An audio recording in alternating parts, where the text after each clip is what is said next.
Hello.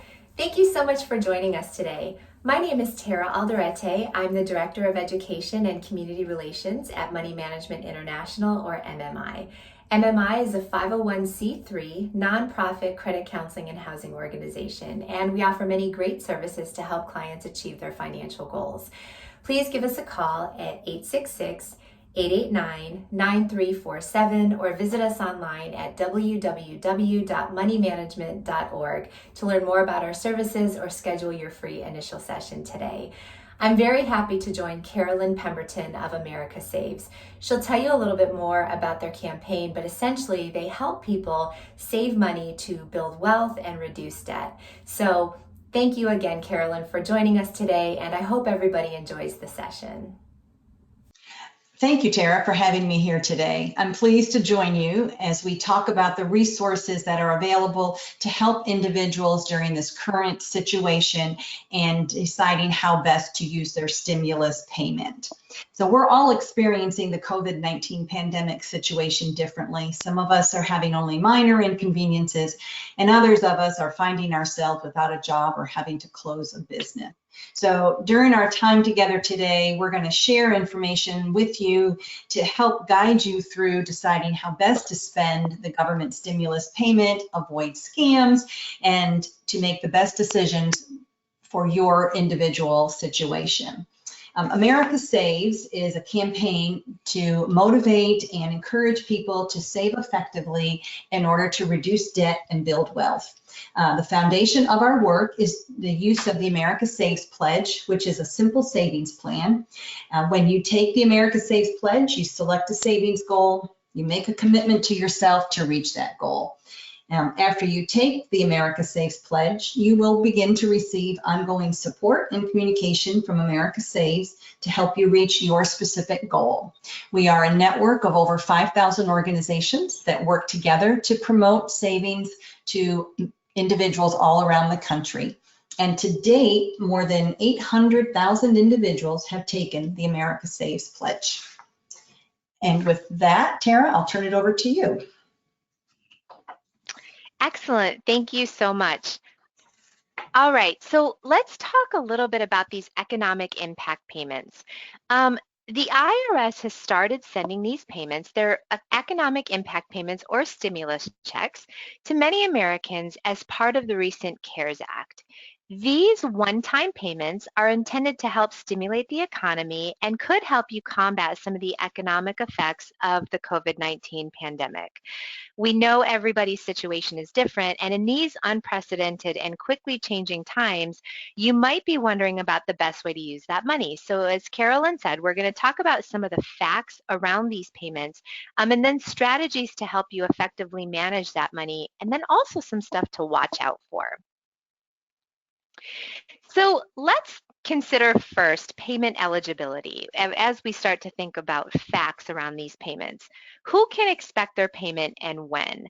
Well, the IRS has set up a really great resource to help consumers check their payment eligibility and status online. So you can do this at their website, www.irs.gov.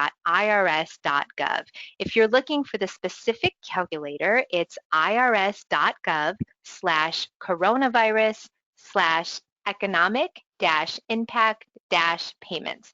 That's quite a lot. So if you do go to irs.gov, you can just search for the eligibility tool and it will help you determine that. The government is using information from taxes filed in 2018 and 2019 to either deposit payments directly or send paper checks. And if you're not required to file a return because you're a Social Security recipient or a senior citizen or some other reason, payments will be generated based on information on your SSA 1099 or RRB 1099. So I wanted to take a little bit of a closer look at eligibility guidelines, and we see them here on the screen. If you're a U.S. resident with a work-eligible Social Security number and you're not a dependent of another taxpayer, those married filing jointly with an annual gross income, or AGI, up to $150,000 can expect to receive $2,400. If you're an individual filer with an AGI, so annual gross income, up to $75,000, Or if you're a head of household filer with an annual gross income up to $112,500, you can expect to receive $1,200 in stimulus payment. You'll also receive $500 for each qualified child. Now, if you exceed the income requirements, economic impact payments will be reduced incrementally based on your income. So whether you recently received a payment or you're expecting it soon, planning ahead of time can really help ensure that you spend that money wisely.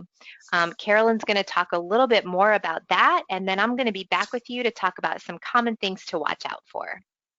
Great, thanks, Tara. So deciding how best to use your stimulus payment all begins by taking an assessment of your current financial situation. So our guidance is based on whether or not you or anyone in your household has experienced a loss of income and whether or not you have an emergency fund that you can access without fees or penalties. So we're going to go through 4 different scenarios to help you determine what choice would be best for you. Next slide. So this is a visual to help you see how we are basing these different scenarios on, again, whether or not you've had a loss of income, if you have an emergency fund or not. And just as a reminder, emergency savings is liquid cash that you can get to quickly and easily without paying fees or penalties.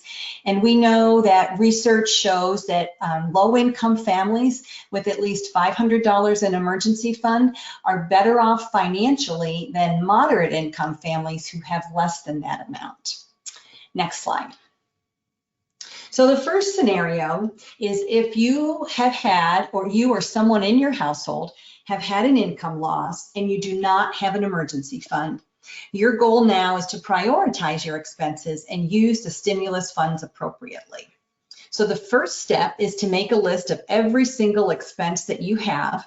Look at your checking account and credit cards for all reoccurring payments to determine which ones are truly necessary and which ones, like subscription services, you may be able to cancel or pause for the time being. Next, you want to talk to all of your creditors. If a creditor or lender offers you a payment plan or other relief due to the COVID-19 situation, make sure to get all of the terms in writing and take note of the names and dates of the customer service representatives you spoke with. The CARES Act has requirements for 2 types of mortgage relief provisions: protection from foreclosure and a right to forbearance, which is a right to pause or make partial payments for those who are experiencing income loss due to COVID-19. These provisions are not automatic and are only for federal loans, so you must talk to your lender to find out if you qualify for these provisions. If you don't, you can ask what considerations your lender is offering its customers. And again, it's vital to get whatever information is shared with you in writing, or at least the name of the person who gave you this information.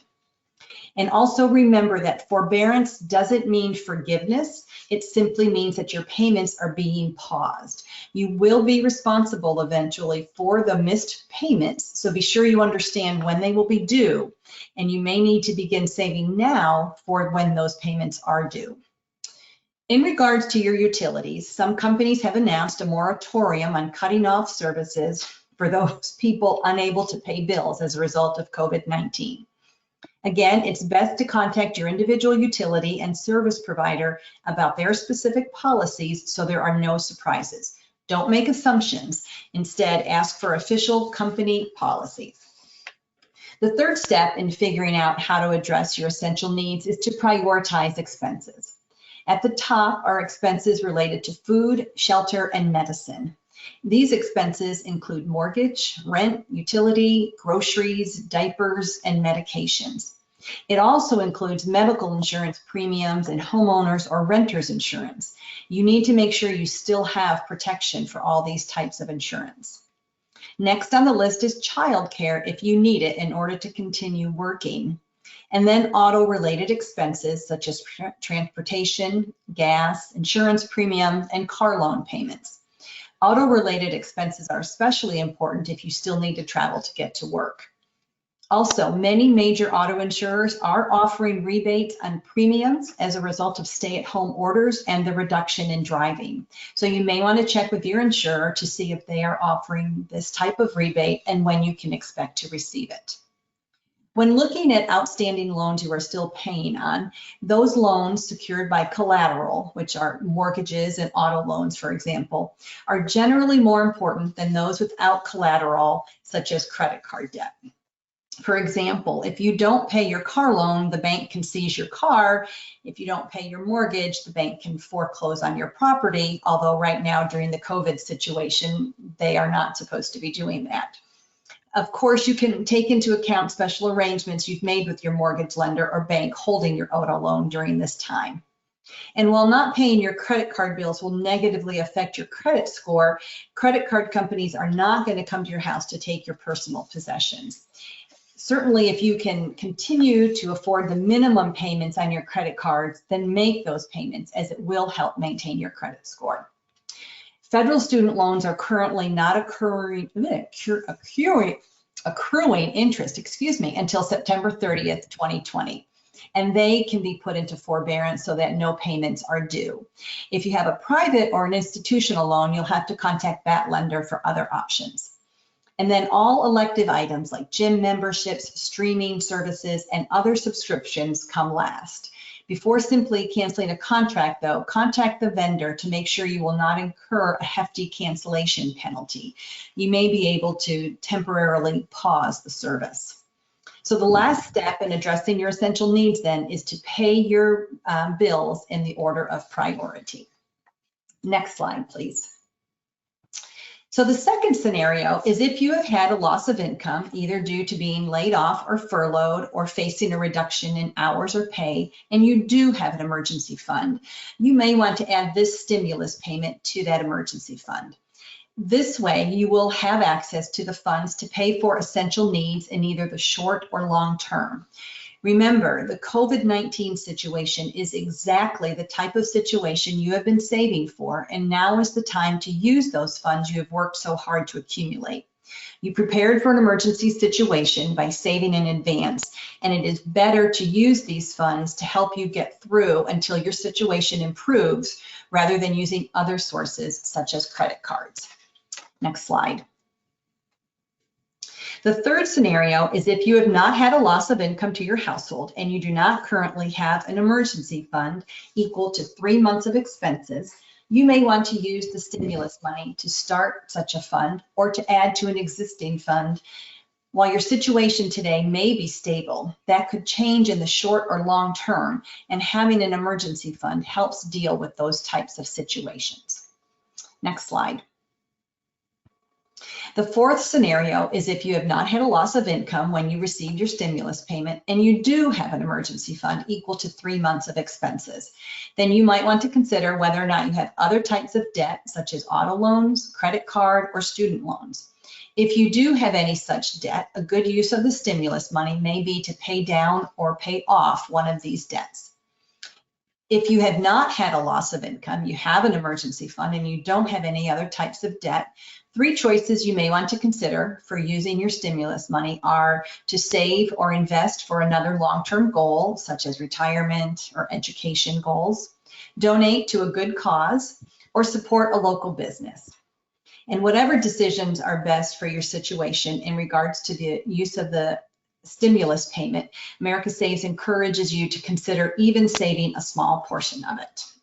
The savings can be set aside even just until next month in case anything in your personal situation changes. If you find you don't need it within the next month, you can keep it in savings until you do need it. And with that, Tara, I'll turn it back to you. Thank you. That's some excellent advice.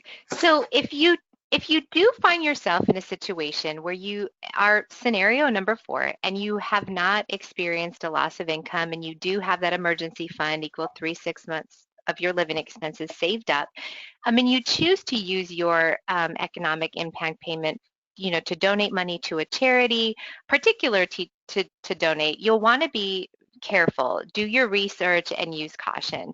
Believe it or not, we're seeing a lot of fraudulent charity donation sites and scams popping up. This is common in times of crisis, but specifically related to COVID-19 and these economic impact payments. So I wanted to take a couple of minutes just to talk about some common scams to watch out for, particularly right now around these payments and COVID-19. One important thing to remember is that thieves and scammers are really good. They make scams look really, really legitimate. And the other thing to remember is they don't often just prey on your online or financial activity like we expect. They will most definitely exploit fear and your emotions. And in a lot of cases, they're not just looking to get your stimulus payment, they're also looking for personal or financial information so that they can do more harm down the line. So we've got to be really careful. So I wanted to just talk about some of the things to look out for. I urge you to stay alert. So here are some things to be on the lookout for. Number one would be fake check scams. And this is where you might get a fake check for more than you're actually supposed to receive. And then somebody contacts you asking you to pay back the amount that you were overpaid. This is a common scam. Another one is expedited payments. These are claims that you could get your money faster if you pay a small processing fee and maybe provide some identifying information. The next would be phishing scams. And phishing scams, and these are common not only around COVID-19, but in general. Phishing scams involve sending anonymous emails or text messages with the expectation that you'll open them. And then when you do, you give somebody access to your information, a hacker access to your information. So if you get a message from an unfamiliar source and it's asking you to click on a link or open a document or open a page or call a number, don't do it. You could unknowingly be compromising your personal information and also the data on your device.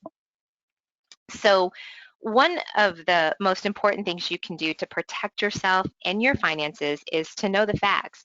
Just be educated about what's going on, about these stimulus payments, about COVID-19, and where you can get up-to-date information.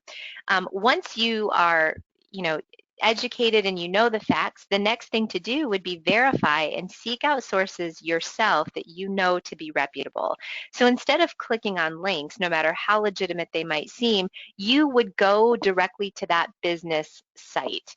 If you get a message from your bank or it looks like it's from your bank and they say, hey, click on this link, the best way to verify that would go to the site that you know to be legitimate that's on your statement, or call them at the number on your statement or on the back of your card to verify the information. So here are some important facts to keep in mind about the economic impact payments. The first one is most people won't need to take any action. Remember, as I said earlier, in most cases, the IRS already has your information and they have it from taxes you filed in 2018 and 2019.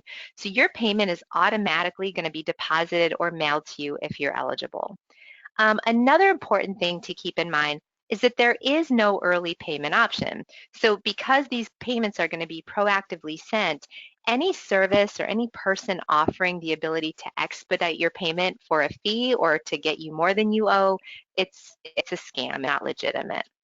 The next is that you can still receive payment without taking action, even if you don't typically file a tax return. Talked about this a little bit earlier.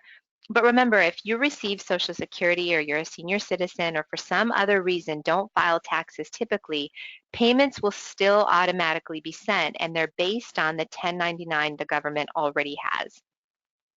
Next important thing to remember is that these economic impact payments will be available throughout the rest of this year, throughout the rest of 2020. So even if you have a tax obligation, but you haven't filed your return yet for 2018 or 19, you can still receive payment once you file. Next, and this is a big one, the IRS will not call you, text you, or email you about your check or to ask for personal information. Now, they do plan to send a confirmation letter to your last known address after payment is made. So keep an eye out for that. That is legitimate. But even in the very rare case that action is required on your part, the IRS is not going to call you, they're not going to text you, and they're not going to email you. They're only going to communicate through mail. So don't ever give out your personal information without verifying the source and the reason. And again, this goes not only for the IRS, but for anybody. If you're not sure, go to the source. It means if you're contacted by somebody that claims to be from the IRS or even your bank or service provider and they're asking for personal information, always verify by visiting their known website or initiating a call to them on your own. For the IRS, the website is www.irs.gov. And of course, contact information for banks and other service providers are going to be on the back of your cards or on your monthly statements.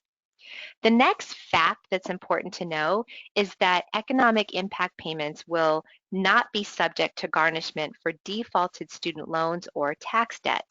However, they could be subject to state or local government garnishments, court-ordered garnishments, or if you're behind on child support. So if somebody's offering to protect your payment from garnishment for a defaulted student loan or tax debt, it's probably a scam.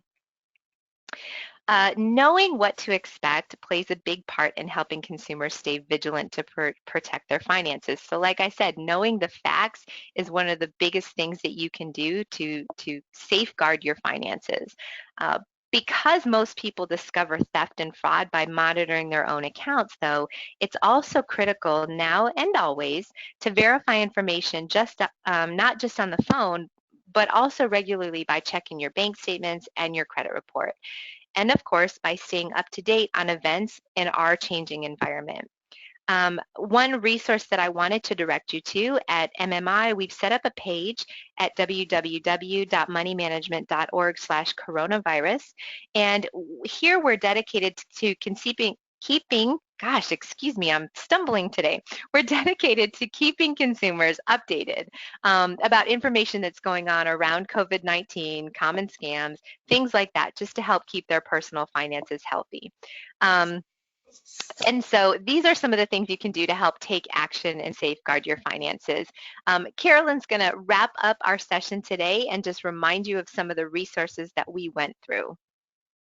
Great, thank you, Tara. So I also wanted to let you know that America Saves also has a special page on our website with some resources related to COVID-19 situation, and those you can find on the homepage at americasaves.org.